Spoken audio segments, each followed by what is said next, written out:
अपने पैसे का काफी घमंड भी था, जैसा कि अक्सर लोगों को हो जाता है। एक दिन अपनी बड़ी महंगी वाली कार में कहीं जा रहे थे। कार में कोई एक ऑडियो चल रहा था जिस पर उन्होंने एक संत की वाणी सुनी।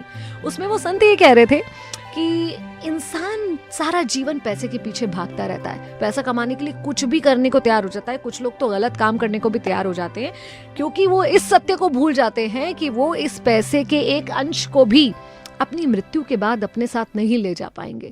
जीवन 4 दिन का है और उस 4 दिन के जीवन में पैसे की खातिर भाग दौड़ में बस लगे रहते। ये सुनकर ना इस अमीर साहब को बहुत गुस्सा आया, थोड़े अनॉय हो गए, थोड़ा सा उनको इरिटेशन हुआ। ये क्या बेकार की बातें कर रहे हैं। और उन्होंने कहा कि एक्चुअली ये संत महात्मा के पास खुद पैसे तो है नहीं, इसलिए पैसों के बारे में ऐसी उटपटांग बातें कर रहे हैं। लेकिन इस बात का चिंतन उनके दिमाग में रहा, एक टेंशन सा उनके दिमाग में रहा। जब अपने दफ्तर पहुंचे तो सारे एम्प्लॉयज को इकट्ठा करा, बोले मुझे बहुत इंपॉर्टेंट बात करनी है। और सारे एम्प्लॉयज से कहा कि भाई मुझे एक ऐसा आइडिया ढूंढ कर लाके दो जिससे मैं मृत्यु के बाद अपनी सारी दौलत अपने साथ ले जा सकूं। लोग समझे कि बॉस बिल्कुल पागल हो चुके हैं और लोगों ने उन्हें अवॉइड करने की कोशिश की। लेकिन बॉस लगातार हर थोड़े दिन में इस पर बात किया करते थे कि उन्हें तो एक ऐसा आइडिया चाहिए जिससे वो मृत्यु के उपरांत अपनी दौलत अपने साथ ले जा सके। अचानक से एक दिन एक स्ट्रेंजर आता है, एक अनजान व्यक्ति उनसे मिलने की इच्छा जताता है। जब मिलता है तो कहता है कि मैंने सुना है कि आपको कोई ऐसा उपाय चाहिए जिससे मृत्यु उपरांत अपनी दौलत आप अपने साथ ले जा सके। इस आदमी की आंखों में चमक आ गई, बोले है क्या तुम्हारे पास ऐसा आइडिया?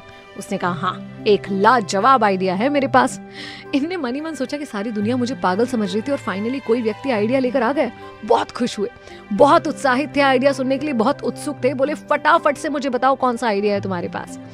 तो उन्होंने कहा कि आपने विदेश यात्रा करी है?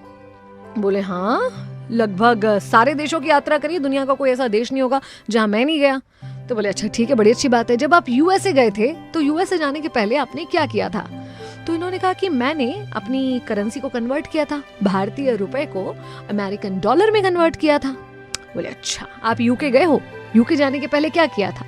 तो बोले उस समय मैंने अपने इंडियन रुपी को पाउंड में कन्वर्ट करा था। उन्होंने कहा बड़ी अच्छी बात है, अब बताइए कि आपने ये सब क्यों किया था? तो ये साहब मुस्कुराए, बोले आपको इतना भी नहीं पता क्या? वहां पर इंडियन रुपए की कोई वैल्यू नहीं है, वहां पर रुपया नहीं चलता। मेरे पैसे की कीमत वहां हो इसके लिए मैंने पैसे को वहां की करेंसी में कन्वर्ट करा। ये साहब मुस्कुराए और बोले बिल्कुल सही कह रहे हैं आप, और आप अब इस सत्य को जानते हैं कि एक ही तरह का पैसा हर जगह नहीं चलता। अब मृत्यु उपरांत आप जाना चाहते स्वर्ग में, है ना? बोले हाँ। तो बोले स्वर्ग की भी एक करेंसी है, स्वर्ग की करेंसी का नाम है पुण्य। अगर आप यहाँ रहते रहते अपने रुपए पैसे को स्वर्ग की करेंसी में कन्वर्ट कर लोगे तो आप यहाँ का रुपया वहां ले जा सकते हो। तो अपने समय को बिल्कुल बर्बाद ना कीजिए और जो आपका पैसा है उसे पुण्य कर्मों में, धर्म कर्मों में लगाइए। ये सुनकर उस मिलेनियर की आंखों में चमक आ गई और उसे बात वाकई समझ में आई कि हाँ, ये तरीका है जिससे मैं यहाँ की धन दौलत को वहां लेकर जा सकता हूँ। और उसी दिन से उन्होंने तय किया कि अपने पैसे का सदुपयोग करेंगे, दान धर्म करेंगे, पुण्य कर्म करेंगे, जरूरतमंदों की मदद करेंगे। तो हम और आप क्यों समय बर्बाद कर रहे हैं? क्यों नहीं अभी से अपना हेवनली अकाउंट आप और हम भी तैयार करते, छोटे बड़े जिस रूप में हो सके। क्यों नहीं हम पुण्य कर्म कराते और अपनी करेंसी को भी वहां के लिए कन्वर्ट करके तैयार करते। मैं भी नहीं हूँ, चलो आज कुछ अच्छा सुनते हैं।